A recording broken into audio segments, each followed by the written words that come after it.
Hello, everybody, and welcome back to another episode of Bearded Things. I am your bearded host. My name is Chris, and I'm here with my buddy Tyler. Hey guys, how's it going? How are you, Chris? I'm doing okay. I'm surviving. I think it's That's the good. best way. Yeah, Yeah, surviving is always a positive thing in the pandemic. Just recently, you had some dental work done, right? I did, and I know a lot of people are afraid of the dentist and stuff like that. So I just want to dispel any rumors about them being nice people. They're they're very awful, sadistic bastards. hmm Yeah, I had an old job-related injury, I guess is the best way to explain that one, and leave it at that. hmm And it over time it started causing issues. It was a fractured tooth, and they decided the best option would be to yank that thing out of there. And my tooth was like, I'd rather stay. So Don't go. there was a bit of a fight that happened in my mouth, and now I'm heavily medicated and I'm full of stitches. So if I talk weird or say something funny, it's because I'm relearning how to talk.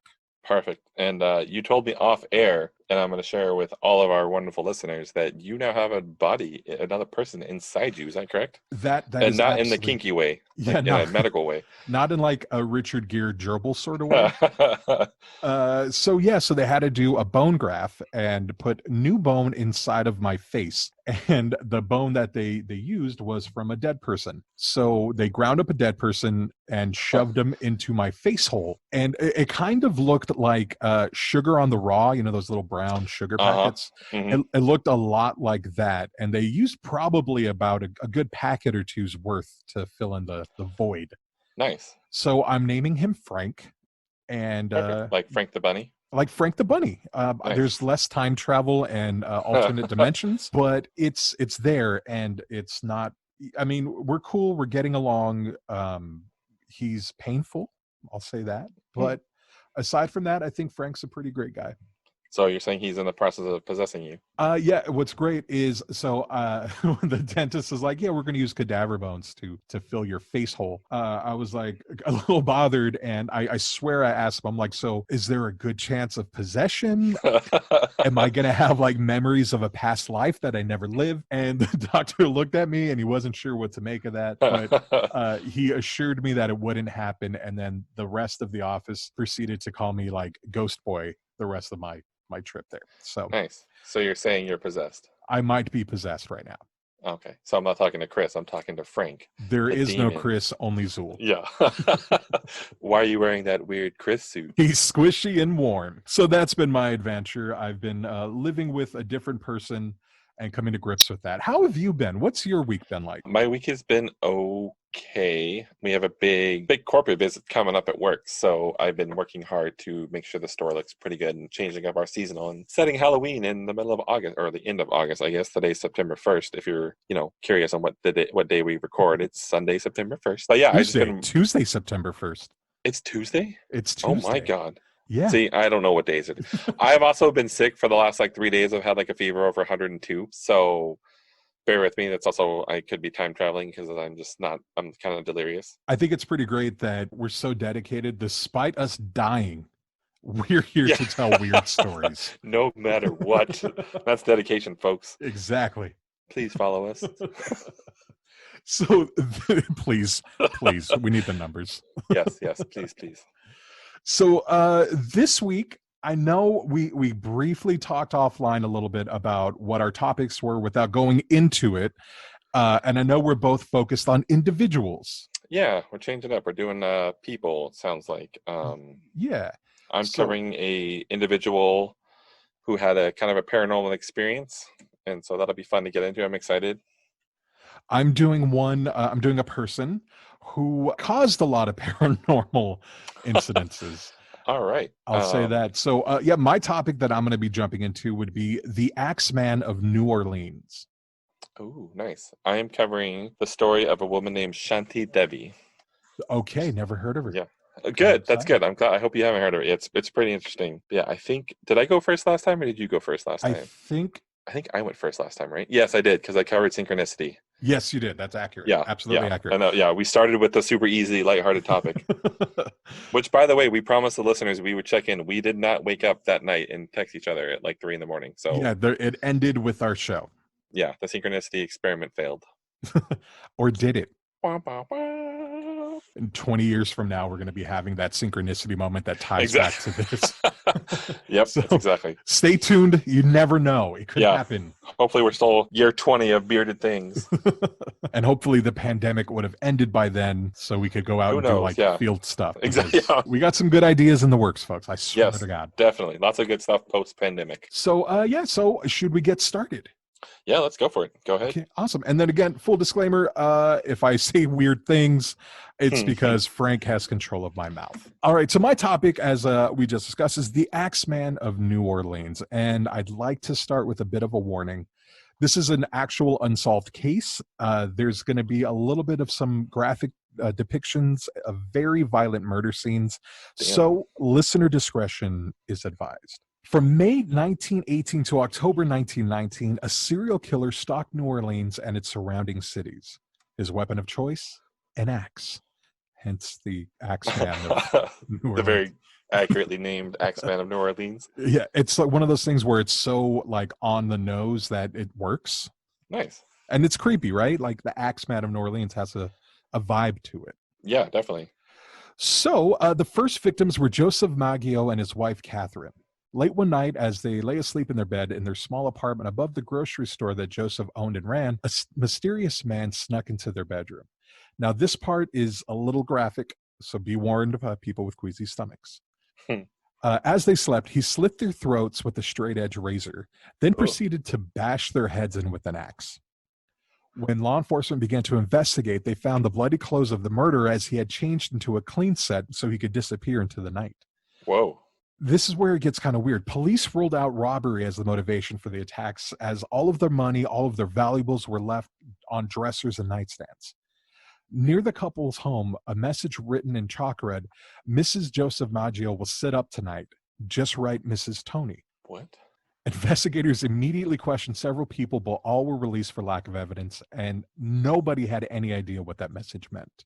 A little more than a month later, another couple was attacked in the early morning hours of June 27th, 1918. I'm going to say this one's probably wrong, and I'm sorry to this guy. He had a bad day, and I'm just going to make it worse. So, on June 27th, 1918, Louis Bessumer, a grocer, and his mistress, Harriet Lowe, lived in a small apartment in the back of a store that he owned. When no one opened the store in the morning, they were discovered laying in a pool of blood. Damn. Bessumer had been struck with an axe above his right temple, and Lowe was hacked over the left ear. Though badly injured, both survived the attack. Oh, shit. Once again, people were questioned, and one man was arrested, but they later had to release him due to lack of evidence. The crime made the newspapers this time, and a bigger note to some was the scandal of him having a mistress. Of course, it wasn't that they were almost murdered. It's because he had a mistress. Exactly, right? In my notes I have, because all hell the patriarchy, am I right? Who cares if an axe-wielding serial killer went after her? Let's just ruin her reputation because she was a mistress. Exactly. So, that's just blatant BS. But whatever. After the attack, one side of Lowe's face was partially paralyzed, and on August 5th, she had a surgery performed in an effort to correct it. 2 days later... Oh, no. Yeah, she died. Oh, jeez. But before she passed, she told authorities that she suspected it was Louis Bessumer who had attacked her. Bessumer was then charged. This is the guy, her, what do you call a male mistress? A mister?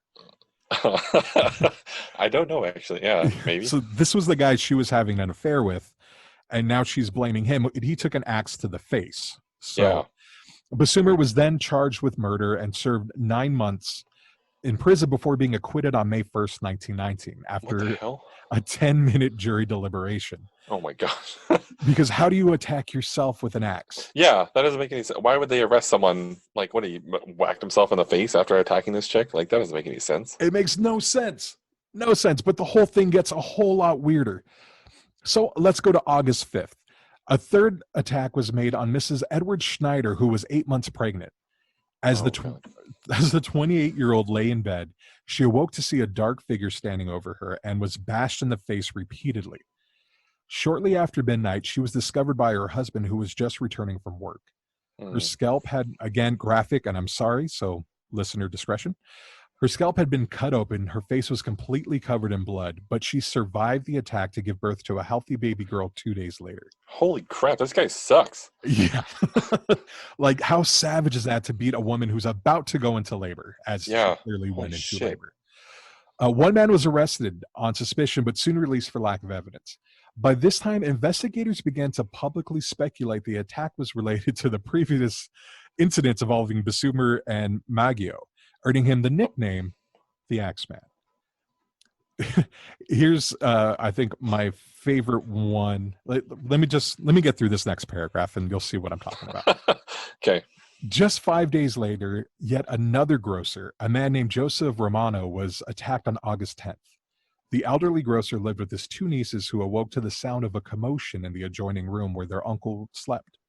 The girls entered Romano's room to find that he had taken a serious blow to his head and saw the assailant was fleeing. The grocer, though seriously injured, was able to walk to the ambulance once it arrived, but he died 2 days later due to severe head trauma. The girls were able to provide a brief description of the killer, a dark-skinned, heavy-set man who wore a dark suit and slouched hat. Now, okay, I know this was a different time, right? I mean, it was just about 100 years ago, but you would think someone would have noticed there was a pattern of grocery store owners being murdered. Yeah. Like, in all fairness, they did notice that at each scene, the killer used his axe or borrowed his victim's axe or tools to chisel away at the door and window frames to break the latches. So I guess we can give the investigators that, but I mean, come on, like, watch your grocers. He's going after grocers. Yeah, that's crazy. And now I watched a lot of CSI and I was on an NCIS, just throwing that out there. But plug. Right. Christopher Alton on IMDb. So you would think that, okay, this guy's targeting grocers. A lot of them were, immigrants at that. Mm-hmm. So you would think you'd start watching your grocers or see who's delivering to all of these people. That's just who has access to all these people. Yeah, who know their living situation, which means they delivered there. But I mean, I'm just speculating. I don't know. I wasn't an investigator in 1919, to the best of my knowledge. Maybe Frank was. I don't know. We'll find out. Yeah, we'll have to find out. So, out of fear and terror, police were inundated with reports from citizens claiming to have seen an axeman lurking in their neighborhoods. Axes and chisels were being found in backyards, and doors and windows appear to have been tampered with, which is fucking terrifying. Yeah, I wonder how much of that was just like people like being copycats. Like, oh, there's this Axeman, I'm gonna go fuck with my neighbors and throw an axe in their backyard just to like be a jerk. Be a jerk and scare the crap out of people, because it would. I mean, I would do that in 1918 or 1919. I mean, I would do it to my friends. Like, I would do it to your house. Exactly. Yeah, I wouldn't do it to random people because then you get caught and get arrested. And hear the murder, and then it's just all bad. Yeah. So people began to carry loaded guns. They called it shotgun watch, and a member of the family would take turns staying up all night and just hold their shotgun on the porch to protect their families and keep them safe. Sounds like the South in 2020. Yeah, pretty much. The fear that there's a joke that I'm just not gonna. I'm just gonna go for it. So on the plus side, if you do carry a gun on your porch, you end up speaking at the RNC. So it kind of works out. Yep. I mean, hey, everyone gets their 15 minutes of fame. Exactly. So the fear and extra security seem to have worked for a few months. It's now March 10th, 1919. I'm going to say this name wrong as well because I'm sorry. Charles Cortamiglia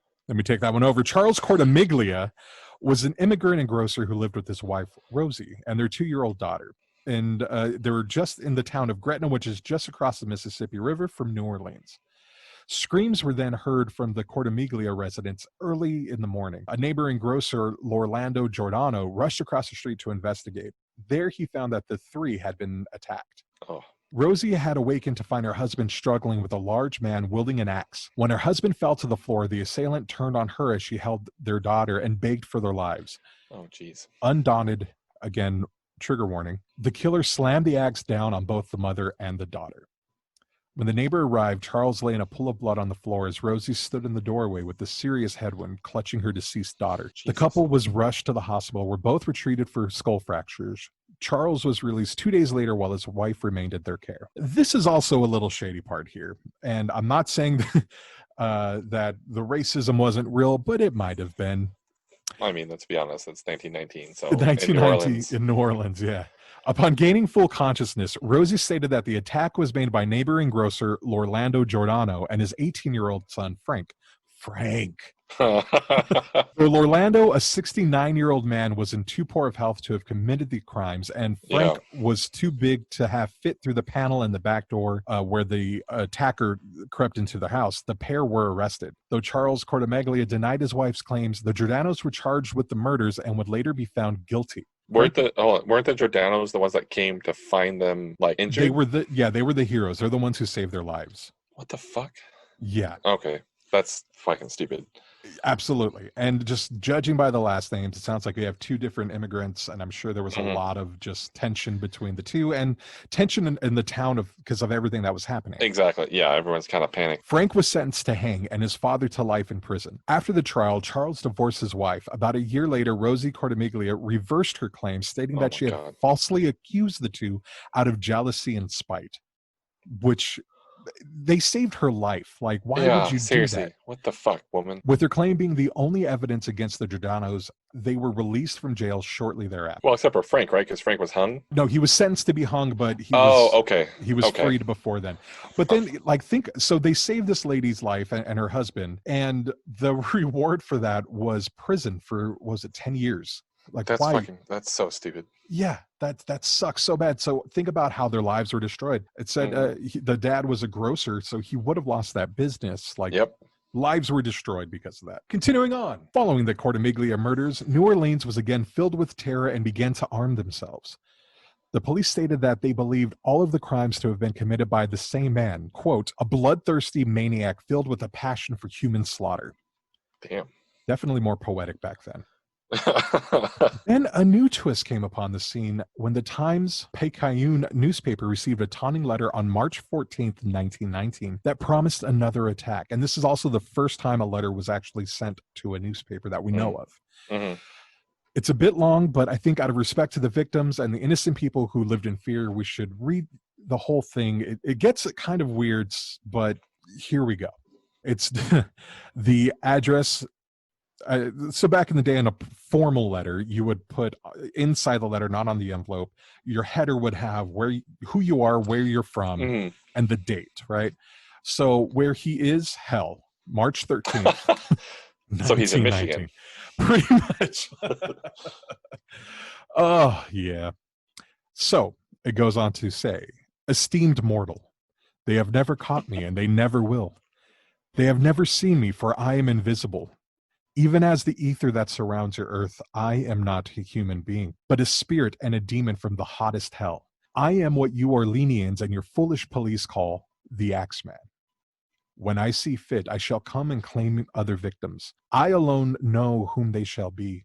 I shall leave no clue except my bloody axe besmeared with blood and brains of he whom I have sent below to keep me company. If you wish, you may tell the police to be careful not to rile me. Of course, I am a reasonable spirit. I take no offense at the way they have conducted their investigations in the past. In fact, they have been so utterly stupid as to not only amuse me, but his satanic majesty, Francis Joseph, etc. I don't know what that reference means, but that's in there. Yeah. I was like, what? Yeah, I don't know. But tell them to beware. Let them not try to discover what I am, for it was better that they were never born than to incur the wrath of the Axeman. I don't think there is any need of such a warning, for I feel sure the police will always dodge me, as they have in the past. They are wise and know how to keep away from all harm. It continues. Undoubtedly, you Orleanians think of me as the most horrible murderer, which I am, but I could be much worse if I wanted to. If I wished, I could pay a visit to your city every night, at will. I could slay thousands of your best citizens, for I am in close relationship with the angel of death. Now, to be exact, at 12:15 earthly time, and I'm thanking for clarifying, on next Tuesday night, March 19th, 1919, I'm going to pass over New Orleans. In my infinite mercy, I'm going to make a little proposition to you people. Here it is. I'm very fond of jazz music, and I swear by all the devils in the nether regions that every person shall be spared in whose home a jazz band is in full swing at the time I have just mentioned. If everyone has a jazz band going, well, then so much the better for you people. One thing is certain, and that is that some of your people who do not jazz it on Tuesday night, if there be any, will get the axe. Well, as I am cold and crave the warmth of my native Tartarus, and it is, I don't know what that is either, and it is about time I leave your earthly home, I will cease my discourse, hoping that thou wilt publish this, that it may go well with thee. I have been, and I will be the worst spirit that ever existed, either in fact or realm of fancy. Hugs, kisses, and love, the Axeman. Didn't even say hugs, kisses, and He love. didn't. He just signed it as the Axeman, but I thought it would be kind of cute if he's like, kisses. Nice. I'm pretty sure Tartarus is in ancient Greece. I'm pretty sure Tartarus was like hell, like it's like the deep abyss of hell, I think. So maybe that's what he meant. The only other thing I can think of is Tartarus was the guy from Halo, like one of the bad guys. And I'm pretty sure he wasn't referencing him that in 1919. Unless he's also a time traveler. You never know. He did say your earthly time, so... That's true. Is this why on Fat Tuesday for Mardi Gras they play all the music and go all crazy because of this fucking guy? I think that started before this, but I Okay. think it definitely connects to this. So I he's think probably Catholic. he's definitely more than likely Catholic. He's also very educated, just going off of that letter. Yeah, that's a really like well written. I mean, it's terrifying and it's fucking like it's a weird, ominous letter, but it's really well written. Like insanely well written, and the verbiage that he uses is, I mean, back in 1919, people weren't as educated as they are today. Education was, today is taken for granted. Back then, especially in the South, you worked the fields, you worked the land, you went to, fish. Yeah. You didn't have time to go and get educated on this level. Mm-hmm. So it's just very fascinating to have all of these clues about who this guy is and not being able to figure out who it was. Yeah, that's crazy. Yeah. So on March 19th, 1919, the music flowed from homes across much of the city. Dance halls were filled to capacity, and professional and amateur bands played jazz at parties at hundreds of houses around town. And true to his word, no one was killed. For several weeks, all was quiet, but people still lived in fear. On August 10th, 1919, another grocer named Steve Boca was attacked in his bedroom as he slept. Boca awoke during the night to find a dark figure looming over his bed. Suffering from a blow to axe, he survived, and upon regaining consciousness, he ran to the home of his neighbor, where he lost consciousness and collapsed. Damn. He was then treated for his injuries, but was unable to remember the details of the attack. Like others who had been assailed by the Axeman, nothing was taken from his home, and a panel on his back door of the home had been chiseled away to allow the lock to not engage. Huh. There's more. On September 2nd, a local druggist named William Carson escaped the Axeman when he fired several shots at an intruder who broke into his home. The killer left a broken door and an axe behind. Ooh. The very next night, September 3rd, a young girl named Sarah Lawman was attacked with an axe while she slept in her locked and shuttered home. When neighbors came to check on the young woman who had lived alone, they discovered her laying unconscious on her bed, suffering from a severe head injury and missing several teeth. I feel you, girl. I feel you. Was there one of the investigators like put on his glasses, like looks like she needed a lawman? Yeah. That was my Who reference for the night. Though she suffered from a concussion, she recovered. A bloody axe was discovered on her front lawn. Once again, New Orleans was in a full state of panic, but nothing more would be heard from the Axeman for nearly 2 more months. The last attack came on October 27th, 1919, when another grocer named Mike Pepitone was slain. Holy shit. That night, his wife heard a noise and arrived at the door of the bedroom just as a large axe-wielding man was fleeing the scene. Pepitone had been struck in the head and was covered in his own blood. His murderer left his wife and 6 children behind. Mrs. Holy Pepitone was unable to describe any characteristics of the killer, which I think is completely understandable given the circumstance. Yeah, you kind of, the trauma, like you just, yeah. Yeah, I mean, you're overstimulated. You walk in, you see your spouse covered in blood. Mm-hmm. You see a big dude just running away. Do you chase the guy? Do you take care of your loved one? Yeah. That's tough. The authorities continued to work on the case, but it would be in vain. Pepitone's was the last known victim of the Axeman killer. He was never seen or heard from in New Orleans again. Wow. So yeah, that is the Axeman of New Orleans. It's just so crazy how I mean, 100 years ago seems like a long time, but it really It's not. wasn't. Yeah. Yeah. I mean, it was like one generation ago, really. No, You know, honestly, yeah. I it, mean, yeah, my grandparents were born in like 1917, 1919, something like that. So they were born yeah. right around that time. Yeah. Yeah. So they could have been the kids of one of these grocers. Yeah. So it wasn't that far removed from our time now. The the lack of evidence that they could find, the lack of just noticing that it was nothing but grocers being murdered Yeah. by this guy. It's mind-boggling and terrifying. So when the Giordano's were in prison, did the killing stop or did the attack stop, or was there an attack during that time? I believe during that while they were incarcerated, there were other killings because they were Okay. incarcerated for a few years. Okay. That makes sense. Um, I guess the blessing in disguise for them, just trying to find that silver lining, is they were spared from the Axeman. Yeah, I guess that's true. Yeah, it's groceries. Like if you're in Yeah, jail, you can't get. you can't get murdered by the I dude. guess. I mean, and also not to like put a not to demean or like belittle the people that were killed. This guy like he was really shitty at his job. Like, he killed a lot of people, but also a lot of people survived. Like, I feel like if you're hitting someone over the head with a fucking axe, like you have to be a really bad aim to not like destroy, especially because it sounds like he's a big person. You know what I mean? So like you're putting a lot of weight behind an axe. Like if you keep hitting people in the head, like you're really bad. Or people's heads are just really hard. I don't know. I've never hit someone in the head with an axe before, so I don't know. But I imagine to be kind of a combination of the two. Not condoning axe murder. That's actually one of my biggest fears is being murdered by an axe. I don't know why. mm, But you would think like it sounds like his one of three things or these three things combined. His axe isn't very sharp. The head is a lot thicker than he realized, but you think he would that's what she learn said. from that. Hey-oh.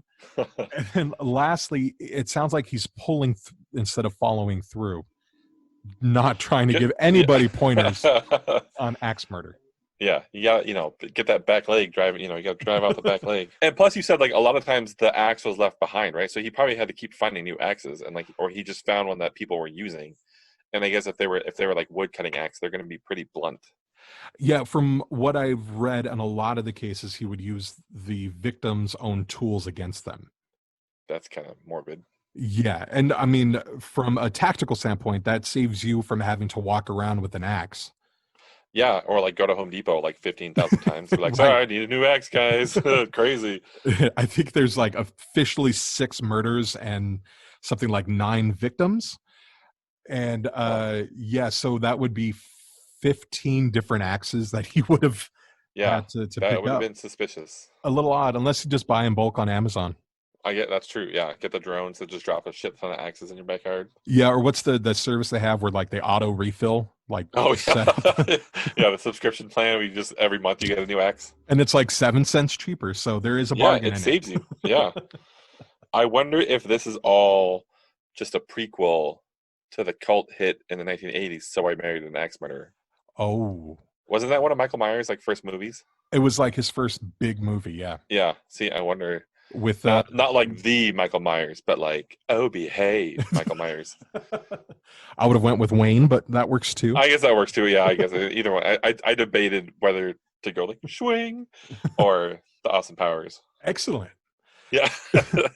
And then we can't forget the 1980s hot Nancy Travis was the wife on that. Oh yeah, I yeah. had like a 1989 crush on her. I So was 3 at the time, so I probably didn't have a crush on her. But I do remember when I watched that movie when I was probably 5 or 6. I was like, "Oh, something's stirring down there." she makes me feel funny. Yeah.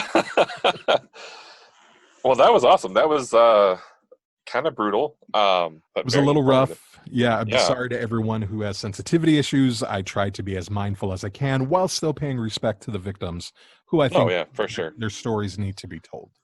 Yeah. Cool. So I know at this point in our segment we normally go into banter with the Beardsleys, but I think we're going to take a quick commercial break. Is that correct? Absolutely, because we got to pay them bills. Yayo! Woo! We'll be right back. And we're back. I hope you enjoyed that wonderful commercial from our bearded friend, Christopher. Yeah, I thought that guy sounded beautiful. So sexy. Very manly. It sounds like his beard is voluptuous. Yes, very much so. So now that we're back from the break, it's time for our segment called Banter with the Beardsleys. Bow, bow, bow, bow, bow, bow. I'm working on a jingle. I will find one, I swear. Yeah. As long as it's not copyright strike. Oh, we didn't share with the listeners. We made it big time. We got an official copyright strike from YouTube, but they're stupid because they don't know how to read a license. Yeah, we got 2 copyright strikes from YouTube, and I wear that as a badge of honor because everything's fine. We have all of our necessary certifications and licensing and all that stuff. Yeah. So suck at YouTube. That's what I got to say. And No, just thank kidding. you. Don't suck at YouTube. Yeah, it's cool. We love you, YouTube. Yeah, but we love you. it's just an honor to be in the category of people who have copyright strikes. Yeah, I thought it was kind of cool. Yeah, I think it's fun. It's neat. Especially like when you know you're covered. Yeah, exactly. Yeah, it was like, oh shit, we got to come up with a new theme song. Like, it's no, we got this. It's paid for. We know what we're doing. Exactly. Just forward that email, and then we're solid. So we're not noobs. We're not rookies. I mean, we are, but we're not at this stuff. Yeah, we know how to not get in too much trouble. Yeah. So with Banter with the Beardsleys, why don't you go ahead and explain it to everybody? So Banter with the Beardsleys is kind of a fun, it's where Chris and I try to show a little bit more of our personality. We're not really covering a topic that we go into this knowing of. It's completely random. If you are listening, we would love for you to submit. You can either email us at contact@beardedthings.com or hit up any of our social medias and just give us an idea of something you want to hear us talk about. Kind of giving our 2 cents on it, and then we kind of talk about it, and we have some ideas. It's kind of fun. It's a little unscripted, off the cuff banter with us. We're the Beardsleys. We have beards. So this week's comes from our listener Corey. Hi, Corey. Hello, Corey. And Corey suggested, since our logos are our beards, we're called the Beardsleys. We're bearded things, right? Why don't we just briefly talk about bearding? Like, I know it's going to alienate a lot of our audience, but I think it's a good thing. Like, beard care tips. What do you do to maintain your beard? That's a really good question. I like that. I actually thought about doing a whole segment on just bearding, but this works too. And we still can, by the way. Yeah, I'm all about it. I have a beard oil that I use. It's the same bottle I've used for a while after the first one was broken in a tragic accident by she who must not be named in Las Vegas like 5 years ago. It was your she who must not be named, by the way. Yeah, she broke the bottle completely by accident, or so she claims. Yeah, but I got a new bottle, so I'm still using that one. I like to use that. I try not to do it every day just because it gets too oily, but I do it, once or twice a week, usually like after I shower. Oh, I shower more than once or twice a week, but I once or twice a week when I get out of the shower, I will put the beard oil on. I'll kind of rub it in and just let it do its thing. I make sure to shampoo and condition my beard. It's a pretty big thing. A lot of people just don't worry about it. Just run some water over it. Like, it's hair. It's just like any hair on your body, on your head that most of us have. Sorry, Chris.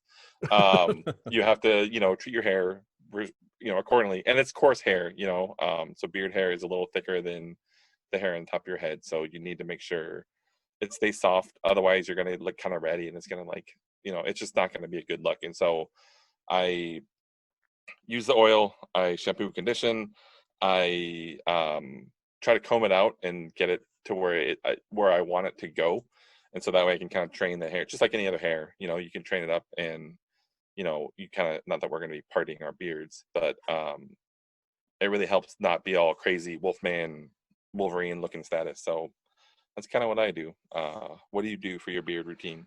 Yeah, and I completely agree. I think what you put into your beard is what you get out. Right. If you take care of your beard will absolutely take care of you. So we'll just start with the shower, right? Because I take a shower every night. And before I go into the shower, I have like a full thing. So I have a boar's hair brush to get under the hairline. My beard, I think, is a little bit thicker, and right now a couple inches longer than yours, just because I'm not working, so I can do whatever I want. It's great. So to get through all that hair, I use a really coarse boar's hair to get underneath and get all the dead skin and kind of rejuvenate the flesh there, because you do get buildup. You can get beard dandruff, which sucks, and it happens. But yeah, so I like to get in there with the boar's hair brush, scrub all that out, get all the hair nice and poofed out while I hop in the shower. And then maybe twice a week, or depending on what's going on, if I get my beard messy, sweaty, or spaghetti sauce or whatever, I'll shampoo it more than twice a week. But I try and just do that twice a week. After my shower, I put a homemade beard oil in every night. And then in the mornings, I'll go and brush it out. I don't want my bed beard going on. So boar's hair, brush it again, and then put some beard oil. And then I use a fine toothed handcrafted brush, or comb rather, to get into my mustache and kind of separate that, because I also have like a full handlebar thing going on. So that's my beard care. And then I also use a beard balm with a shea butter base, which is I use that maybe once a week, maybe twice a week, depending, just to kind of keep the beard soft and moisturize and take care of the skin underneath. And then if I have a special event coming up, or I'm doing a show, I do theater and magician, so I'm on stage once in a while before the pandemic, I'll do a nice good handlebar with some really good mustache wax made from beeswax. So you want to keep, personally, I like to keep everything as organic as possible, as natural as possible, just because your face is, the skin there is more sensitive than the skin on your head. So just fucking hippie. I just, I like going that extra step to do it all. And it's worked out pretty good. It's helpful. Yeah. Especially, I mean, the face is the moneymaker. That's the one, most likely is the first thing people see. So you want to make a big impact, and you want it to look good. You don't want all this crap. You don't want to be smelling. There's a lot of beard oils that smell really terrible. Yeah. And I know there's stuff in there that's got to be good for the skin, but it smells really bad. And like, there's certain like chemical softeners that make your beard really soft, but then it smells like your skin, like your hair is burning, and it's not a good smell. It's not good at all. So yeah, that's why I started making my own stuff. And nice. What's crazy is, like, my beard is a lot shorter than it used to be, but it's still like just about chest level. Nice. And before, again, pre-pandemic, when now we have to wear face masks all the time. But before that, I would always get a lot of compliments walking around, like, LA or West Hollywood and all those places. People like the beard. People want to touch the beard. So this is just kind of a PSA for people. We're in a pandemic. Don't try and touch people's beards right now. Yeah. Just keep your hands to yourself. I mean, in general, like, again, like, same thing. I've had people compliment my beard when it was a little bit longer. I would get a lot of like compliments. We have shirts that say Beardiful on them. So I wear that shirt pretty frequently. So I get a lot of compliments. So like, in general, like, people, like, they'll be like, "Oh, can I touch your beard?" Like, yes, but like, thank you for asking. There are people, like, which I'm sure I know, like, pregnant women have the same thing, where they just run up and touch their belly. Like, people just come up and like try to touch my face. Like, I will bite your fingers if you put your hands near my face. Like, yeah, like, I don't know you. I don't know where your dirty hands have been. Exactly. Yeah. And especially now in a pandemic, like, don't touch anyone in general, whether you ask or not. Like, don't touch people. Just, hands to yourself, people. Yeah. Just, and it is nasty. I will say, working in a retail environment and having to wear a mask every day sucks, because there are really no good masks that cover your beard as well. And so, like, it'll constantly ride back and forth. And not like riding a beard in a good way. I'm not trying to make that reference. I'm just saying a mask, like, beard rides. Yeah. It just, the mask is just, I've gotten like the extra large masks, and it still doesn't cover, like, it covers the mouth, which is what I'm looking for, but it doesn't cover like the whole beard. So it just looks funny when I see myself in a mirror or reflection. It's like mask, and then little bits of beard hanging out of the bottom. It's comical. Yeah. We'll talk about it off air. I had an incident today earlier where there was a conflict between my mask and one of those like small little paper masks, the cloth masks. Okay. Yeah. And again, like, I have no neck because my beard surpasses my neck. So I have to use one of those. I forget what they're called. It's the neck gaiter.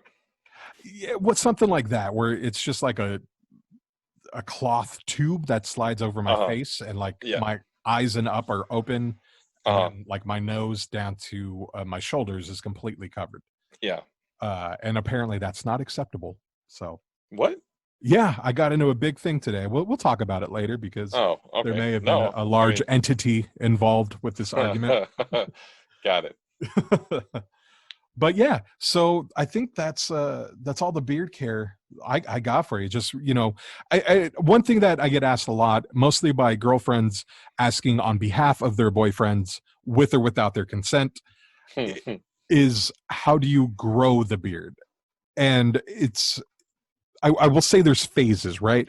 Yes. You just got to persevere. The first phase is really itchy and it doesn't look good unless you're Keanu Reeves. Then it looks Right. great. Yeah. You do whatever. And then you kind of get off, a quarter inch, half inch off your face, and it's really annoying. And then you press through that for about 2 or 3 inches, and then you're going to start to see it and you're going to love it. You just got to persevere. Don't trim it. Don't cut it. Let it grow. Yeah. It's definitely that first stage is the hardest.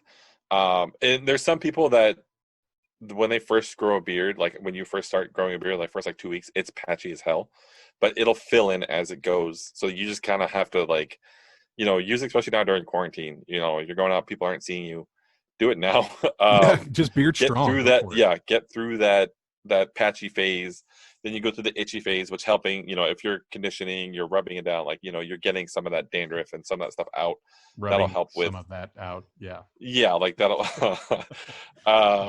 that'll help get rid of some of the itchiness and help it a little bit, and keeping your face moisturized and like, the beard moisturized will help. And then, yeah, you're left with a nice, glorious beard for the most part. Some people just can't grow a beard. I know I have friends that like, they just can't do it. Like they try and they just get a little like patchiness and that's it. So I feel sorry for them, but just go through it. Just like you said, persevere, stick Just with it. You'll be fine. even if you got a patchy beard, if you wait long enough, it's going to look pretty cool. So Yeah, exactly. So yeah, I think that wraps up our bearded talk. I think that's All kind right. of beard life in a nutshell, right? Yeah, that was kind of cool. I like that. Thank you, Corey. Yeah, thanks, Corey. So so moving on to your topic, and it is the Indian woman, I believe. Yes. So it is a story of Shanti Devi. So I will get into it. I know last week I said that I was in the middle of a topic and I switched it up, and I was kind of doing the same thing this week. But like I said, I've been sick and my brain was just not. I couldn't sit there and focus on it because I'm gonna have to break up my old topic into 2 topics, and I just couldn't sit there. My brain wasn't working, so I scrapped it. So that one's gonna be kind of indefinitely on the back burner until I figure something out. But we'll get to it eventually. But today I wanted to present to you, my dear listeners, the story of Shanti Devi. I will start out by, as you mentioned, I will point out that this takes place in India. She was an Indian woman. I am not Indian. So I enlisted the help of one of our bearded friends, Mizan, who is Indian. She's not bearded. She's a bearded friend, not bearded friend. Like I will say, right? You're smart. Come on. I think it's fair to say that to beard strong or a bearded friend has nothing to do with gender. I think if you're a badass person, you've earned your beard. Like exactly. You can be a bearded person.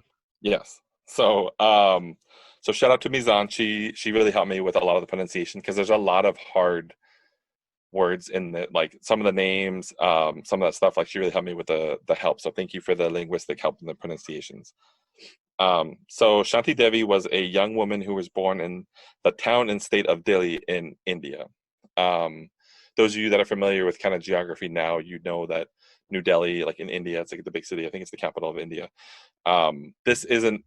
It's in the same area, but back in the early 1900s, this was kind of like a township. It was an area like now, if you look in India, there's a map. It's Delhi. Like it's a whole federation. It's a big area where the capital sits. But in this thing, it's the town of Delhi. It's a small town. It's kind of a rural area. So this is the 1926. So for the first 4 years of her life, Shanti was like just any other little girl, with the notable exception that she had not yet spoken. Her parents were concerned, and like many parents, they took little Shanti to doctors to see what was wrong, but doctors were really unable to find anything physically wrong with her. Like nothing physically could was causing her not to speak. She was responsive. She was able to react to questions appropriately. So doctors concluded that she may just be a little slower to develop and that they should just give it time. And they did. Shanti's parents took their time and let her develop at her own kind of pace and her own style, and their patience paid off as Shanti eventually began to speak. Her parents were thrilled until Shanti began to act strangely and talk about strange things. Most notably, Shanti kept telling her parents that she was not Shanti, but rather Lugdi Devi, and that not only was she a different person, she stated to her parents, quote, "I have lived before," end quote. And so that's when they threw her in the river for being a demon child, right? Sort of. So this is India in 1930. So it's not as strange as like you and I, like we just talked about, would think. Her parents didn't freak out. Like, I think if one of our kids was like, you don't have kids, I have a son, or, you know, if people listening, if one of our kids was like, hey, I've lived before, you'd kind of freak out a little bit. But in this situation, their parents didn't. They're Hindu. They believe in the idea of reincarnation. So instead, they told Shanti, quote, yes, you have, but that was then, this is now. Forget your past life. You are with us now. But little Shanti would not be deterred. She stuck to her claim that she was not Shanti, but Lugdi. And not only that, she began to remember more and more of her past life. She claimed that she had a husband and that she had died in childbirth and that she needed to go find her family. At the age of 6, Shanti ran away from her home, attempting to get to a city called Mathura. Mathura is where she says she was from. For reference, it's 145 kilometers from Delhi, or about 90 miles. Thank you. I'm like, I don't know kilometers. Yeah, good old America, not using the metric system. So yeah, it's like 90.6 miles away. So it's pretty far. She And didn't again, get very. it's 1920, so it's not like you can just Google map your surrounding cities. Like, Yeah, exactly. especially at 6 years old. Like when I was 6 years old, I had no idea that Reno was a city. You know what I mean? Like, how do you Yeah, know that stuff? That's interesting. exactly. Yeah. So again, like she didn't get very far because even in 1932 India, a child walking down the street with a pillowcase tied to a stick over his shoulder walking down the highway is pretty suspicious. Side note, I don't know if she did the stereotypical runaway routine where she packed a little tiny polka dot bag and threw it over her shoulder. We don't I know. hope We she weren't did, there. because that's amazing. In my head, that's what she did, but we weren't there, so I don't know. So anyway, so Shanti gets caught, and her parents attempt to get her back on track by sending her to school because they're like, hey, you're talking now, you're going to go learn. At the school, however, her teachers were fascinated by the story. They weren't like, oh yeah, whatever. Like, they're like, no, they ate this shit up. They asked her questions, and she would tell them that, you know, her name was Lugdi Devi. And then she started saying that her name was Chaubin, which means Chaub's wife. And kind of as our bearded friend Mizan was telling me that, like, the bean, like the in at the ine, the in, or like the bean is like the it's kind of like a less affluent way of saying like Mrs. Like if you're someone's like if you're like Chubb's wife, like if like oh, my husband's last name is Chubb, like I'm Chobin, like I'm his wife. That's like a quick way of saying it. So that's what the Chobin means. Gotcha. So it's just a way to identify your stature of not having kids on top of being married. Exactly. Like, yeah, like you're married, like this is your, like I'm his husband. And I'll get to why she called herself that in just a second. Cool. So she told the teachers that she was married to a cloth merchant and that she had given birth to a male child but died 9 days after giving birth. She went on to describe her husband as a man of fair skin who had a big wart on his left cheek and he wore glasses to read. Now, when she was at home, when she was away from school, Shanti would start to tell her mom that, quote, at her house, she would eat different foods and have different sweets, and that you know, other than what her mom was giving her. She would comment to her mom that when they were getting dressed, that she would wear her dresses differently. Like, this wasn't the style that I wore my dress. I wore my dress differently. The strange thing is that those sweets, the food she described, and the way she would wear her dresses are all typical of people from the Mathura region. Shanti had never visited this area, and her parents were born and raised in Delhi, so they had no, like, they didn't have any way to know, like, they didn't have stuff around their house that was like Mathura stuff. It was all from like the town of Delhi. Google. She Googled it. Yeah, she Googled it in 1932. She's a time traveler. Exactly. So this goes on for a while, a couple of years, in fact. And at this point, her parents and teachers are thinking this is really strange. So the headmaster of her school gets involved, and he's like, you know what, I'm going to take care of this. Side note, in doing my research, there's conflicting reports whether or not it was not the headmaster who took charge or if it was a teacher from a different school, but he was a relative of Shanti's parents. Like, there's two websites that say like it was a relative. A bunch of the other websites say it was the headmaster. So that's why I'm going with the headmaster for this story. But those of you, if you're familiar with the story and you've heard it told that it was a different teacher, that's kind of, it's different. So it's back and forth. So that's why I'm going with the headmaster. So anyway, he asked Shanti to tell him the name of her husband and he would look him up. Shanti refused because in India it's customary for wives to not mention the names of their husbands. So when he would press her and he'd be like, tell me your husband's name, she would just say that she was Chaubin. So again, like she's not saying her husband's name. I'm not Mrs. Like, like today it's like I'm Mrs. whatever your husband's name is. It wasn't like that. She was saying All like hell the patriarchy. yeah, exactly. Yeah, exactly. So he was just like, I'm Chow Bean. I'm Chow Bean. Like I'm Mrs. Chow. So finally the headmaster is like, you know what? Let me cut you a deal. If you tell me his name just this one time with no one else around, I will try to arrange to have you go visit Mathura. So Shanti leans in and whispers that his name is Kedarnath Chaub. So the headmaster writes to this Kedarnath saying, hey, there's this little girl in my town. She's claiming all these things, and you should come to Delhi. After a little bit of time, the headmaster finally hears back because this is 1930. I think it's like 1935 at this point. They had to write letters. Like they can't just really call people on the phone. Like they didn't. This area wasn't very like affluent. Like they just couldn't like there was ring, no like telegraph. Like it was like we're gonna write a letter. It's gonna go by horse, and then we have to wait a week or whatever for them to come back. no sliding into the DMs. Yeah, exactly. You could not slide into the DMs at this point. So he hears back from Kedarnath, and he confirms that Kedarnath tells him in a letter, I did have a wife. She did die after giving birth to a baby boy. He went on to say that he has a relative named Kanjimal that lives in Delhi, and he would arrange to meet this little girl. So when Kanjimal arrives, Shanti immediately says, I know this man. He is my husband's cousin. The cousin is floored and asks her to describe her old house in Mathura, and she tells him about the house, giving details and saying that she buried some money at the house. Kanjimal asks her if she could navigate her way to the house from the railroad station, and she says she could. So Kanjimal writes Kedarnath, and he's like, yo, dude, this little girl is your wife. Like, she followed you back from the grave. Like, get out of here, bro. Totally kidding. He didn't say that. But he did write to him, and he's like, you need to come down to Delhi and see this for yourself. So on November 12th, 1935, Kedarnath arrives in Delhi with Lugdi's son. So they had the son together, right? So it's Kedarnath, his son, and his new wife. The cousin Kanjimal wanted to try to trick Shanti, so when they arrived, he told the family that Kedarnath was Kedarnath's older brother.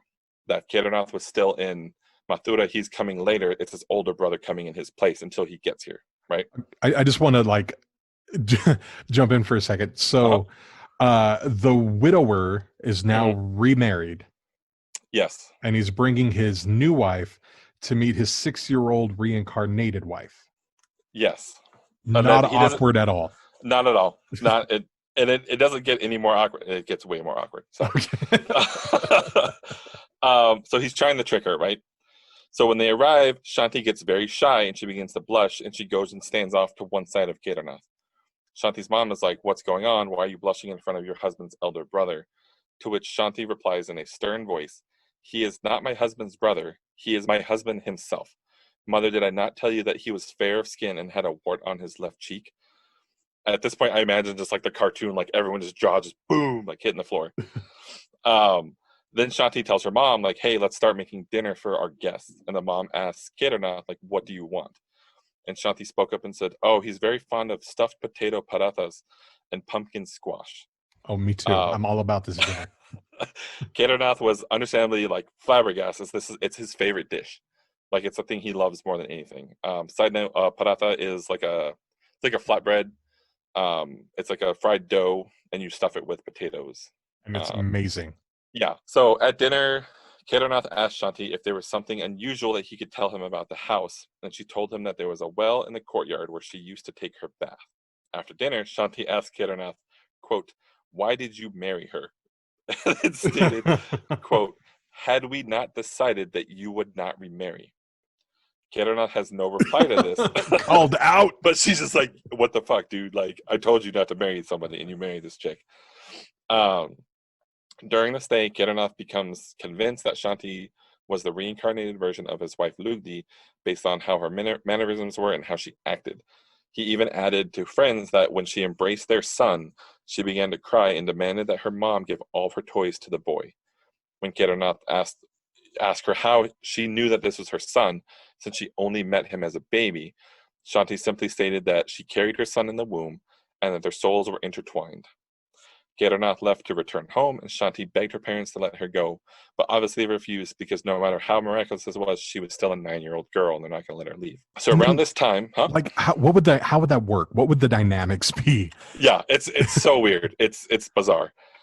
So around this time, a very powerful man named Mahatma Gandhi heard about this story and wanted to find out if it was true. So at this time, Gandhi was the leader of India, as India was kind of going through its revolution and everything. He was also the bad guy in Iron Man 2, right? Kind of. Yeah. That was Ben Kingsley. It was a Yeah. Oscar winner joke. Mm-hmm. Sorry. So Gandhi commissioned a committee made of 15 of the most prominent members of his government that he could find, including some parliamentarians, different national leaders, scientists, and members of the media. The committee left with Shanti and her family on November 24th, 1935. Upon arriving in Mathura, the whole contingency stepped off the platform and onto a very crowded platform. Word of this reincarnated girl had made the rounds, and tons of people were waiting for her. She spotted a man in the crowd and ran over to him and, quote, touched his feet with great veneration before standing. When asked who she was, Shanti stated that he was her gift, or the older brother of her husband. When they asked the man who he was, he stated that he was Babu Ram Chabe, who was the older brother of Kedarnath. They got in a tanga, which is like a horse-drawn carriage. It's kind of like a little covered seating area, and it's got a horse. It's like the really small ones, right? Like the little 2-seater. Exactly. Yeah. So they got in that, and they rode into the town. And during this time, Shanti's pointing out, like, you know, they're like driving to the house, and she's like, "Oh, look, that changed, and like this changed." She's pointing out all these things that changed to the town since she had died, and all these changes were things that were confirmed by the committee, that were things that have changed since Lugdi had died. So she's like, "That's different. That's different. That's different," and they're like, all that stuff happened after this woman Lugdi had died. When they arrived at the house, she jumped out of the carriage and approached an elderly man, falling to her knees and kissing his feet. She rose and explained to them that he was her father-in-law, and the man confirmed that he was Kedarnath's father. She then went into the house and immediately walked into her former bedroom. The committee tested her, asking where was the lavatory. I've got Dexter's laboratory stuck in my head. So they asked her where the bathroom was, and she just casually said, like, "Oh, it's over there." You know, she didn't look out the room. She just told them, like, verbally where it was from her bedroom, and that they were able to find it. One of the committee members asked her about the well she had spoken of, and she went outside and ran around the house trying to find it, but she couldn't find it. She was adamant that there was a well there, and when they asked Kedarnath about it, he took them just a few feet away from where they were standing, and there was a large stone on the ground, which he pushed over, and there was a well beneath it. He stated that he had covered the well some years ago. Finally, they asked her about the buried money, and she went back into the house and found a flower pot that was empty. She told them that she had buried the money under the flower in that pot before she died. Kedarnath stated that after Lugdi died, he had thrown the flower out because it reminded of her, and he discovered the money. Shanti was taken around the town when she would point out various temples and other things that she had done when she was Lugdi that she couldn't have known, and like an outsider of Mathura could not have known, let alone this 9-year-old girl. There is one sad note that I didn't like, or it was hard to read about. And it's when they took her to Mathura the first time, they took her to see Lugdi's parents. So upon meeting them, Shanti immediately burst into tears and ran and climbed into her mother's lap and wept for several hours. The meeting left everyone in tears, and after visiting for a couple hours, they decided, hey, we got to leave. Like, this girl's 9, we got to take her back to her family. And Shanti refused, and they had to forcibly pry her from this elderly couple's hands. One of the members of the committee stated that taking her to see her former parents' house and having her parents suffer the loss of her daughter all over again was one of the tragic and worst parts of their trip. Yeah, that would be really rough. Yeah. Because it's literal loss again. Like, yeah, exactly. It just reopens that wound. Yeah, it's like the whole thing, like if you can go back and meet, have one last conversation with your deceased parent or something, like when that time was up, like you would feel all the remorse and all the the loss, everything comes right back. Yeah, that's rough. Yeah. So as Shanti grew into adulthood, she never remarried. She never had any more kids. She stuck to her story, and she gave several interviews on the matter. Many researchers have gone to extreme lengths to investigate these claims. As Shanti got older, her story never changed. She gave an interview in 1986 to a researcher named Dr. K.S. Rawat. As part of his research, prior to the interview, he interviewed family friends. He talked to everybody he could that was still alive. He interviewed a family friend of Kedarnath who told him the story of how Kedarnath became so convinced that Shanti was his late wife. This friend told the doctor a story that when Shanti first went to Mathura, the first time when the whole family had gone to sleep except for Shanti, Kedarnath, their son, and Kedarnath's new wife, that first night, or that night, Kedarnath asked her, like, convince me, like, tell me something that, like, no other person would know, like, convince me that, you are who you are. And she told him that when they were married, she suffered from terrible arthritis, and at times it was very difficult to move. She then described in apparent vivid details how they were able to have sex and her get pregnant with her debilitating arthritis. When Dr. Rawat questioned this to Shanti, she stated that, yeah, that was the moment he became fully convinced. It was Also an awkward moment to have with a child. with a 9-year-old, right? Yeah. She said it was a very intimate moment that only he and I had shared, and no one else knew the details. So Shanti Devi sadly passed away on December 27th, 1987. Throughout the years, many skeptics have come forward to try to disprove her story, stating that the family could have cooked it up. They could have collaborated with Kedarnath to make money off the story. However, many researchers have never been able to come up with someone who claimed it was all bullshit. Every single person they talked to that was involved, they all believe it, and they took that story to their graves. Surviving members of the family and friends of the family have all said that even in the moments at the end of their lives when people confess, no one ever came forward. One man who was convinced he would debunk the story was a Swedish investigator, which I'm probably going to butcher his name here. His name is Stuart Lonenstrand, and he spent several years investigating and interviewing every single person involved. I think it was like 6 years total, and he interviewed every single person alive, everyone he could get to. And he ultimately came to the conclusion that this, quote, is the only fully explained and proven case of reincarnation that has ever been, end quote.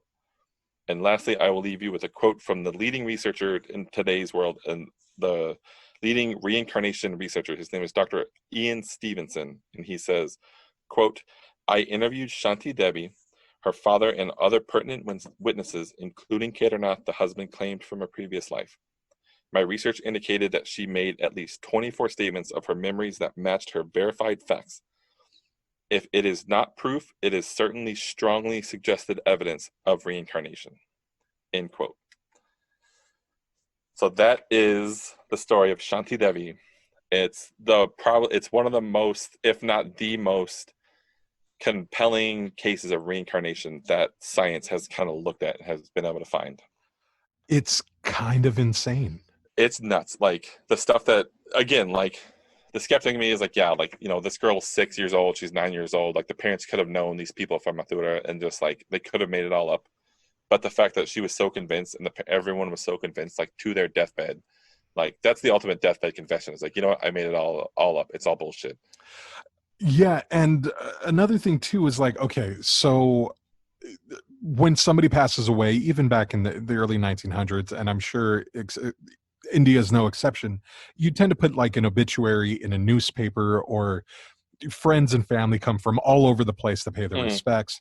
So when that's happening, word would get around a little bit, right? Yeah. Like, oh, so-and-so's wife just passed away. How tragic and sad, right?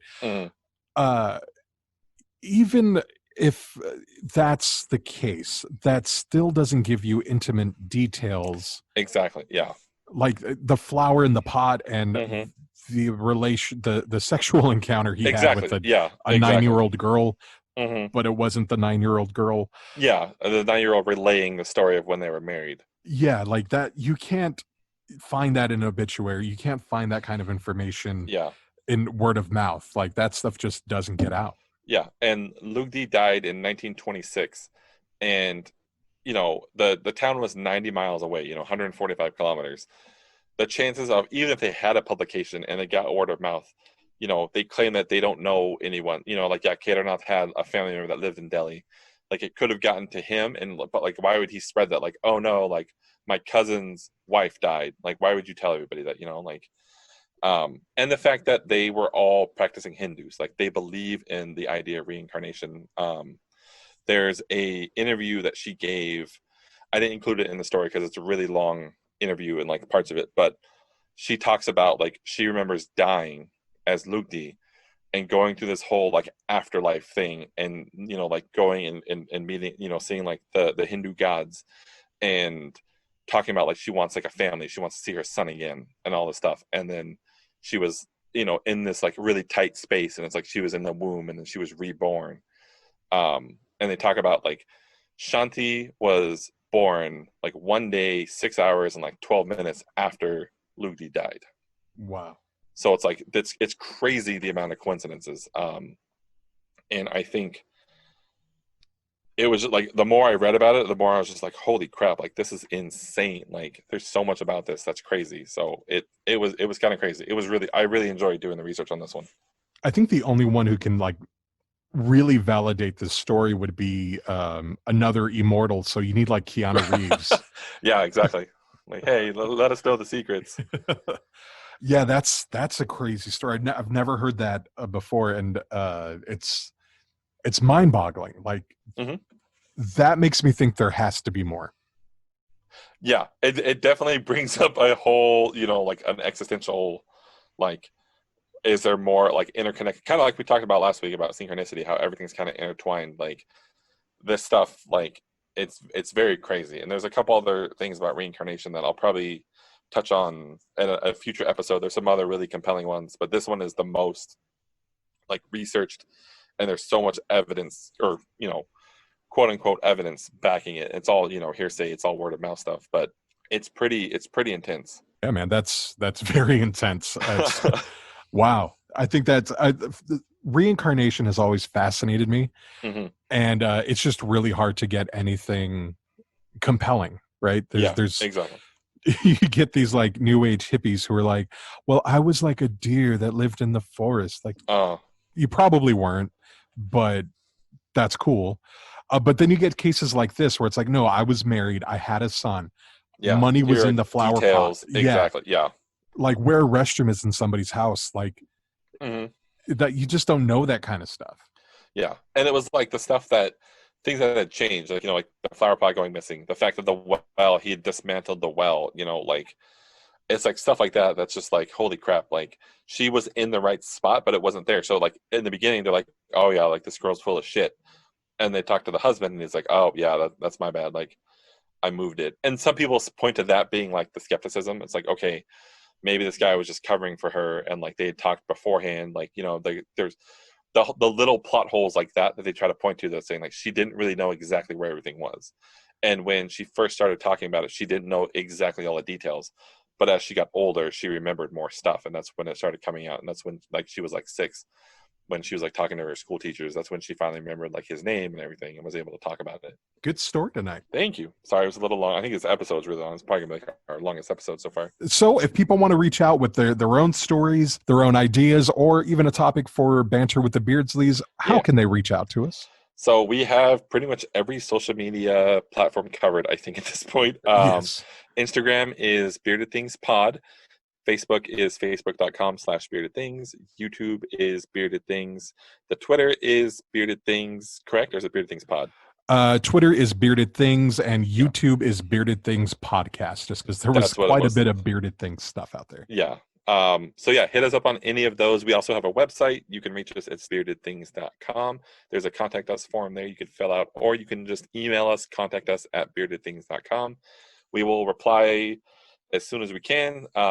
If you have a case of reincarnation, you've heard of something, or like Chris, if you know who the Axeman of New Orleans is, like give us a shout out. And although it was 100 years ago, and statistically that guy was probably in his mid-30s, never know. So he'd be 130 years old. But if you're listening, Axeman of New Orleans, reach out. We'll put you on the pod. Why not? Yeah, we'll interview. So yeah, hit us up on our social medias, websites. We are on Spotify now, so hopefully you're listening to this on Spotify or Anchor or Google Podcasts or any of those type of forms. We're out there. We're in the musical podcast universe. We're in the interwebs. Yo. Awesome job. Reach out to us. Let us know what you think, what you want to talk Please about, do. what you want to hear. We're here for you. And yeah, I think that's it for this week. Yeah, thank you guys. Appreciate you listening. And good night, everyone. We will talk to you soon. Bye.